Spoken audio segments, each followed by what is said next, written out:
সম্পর্ক বন্ধন ঠিক রাখবে, ওই ব্যক্তির সাথে আমার সম্পর্ক ঠিক থাকবে।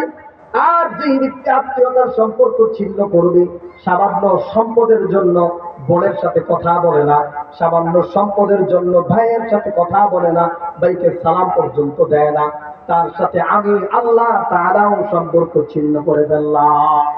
ওয়াদিল কোরবা, খালা, চাচা, ফুফু, মামা, নিকট আত্মীয় সকলের সাথে সুন্দর আচরণ করতে হবে। দাদা দাদি, নানা নানি, এদের সাথেও ভালো আচরণ করতে হবে। আজকে নানা নানি মনে করি ওনারা বৃদ্ধ মানুষ। হ্যাঁ, আপনি যখন প্রথম দুনিয়াতে আসলেন আপনার দাদা দাদি নানা নানি কত খুশি হয়েছে, আর আজকে ওনারা আপনারা মনে করেন, আমরা মনে করি যারা তো বুড়া হয়ে গেছে, বৃদ্ধ হয়ে গেছে, শেষ বয়সে পৌঁছে গেছে, বিরক্তিকর মনে করি। অথচ আমরা মুখ দিয়ে একটা শব্দ বল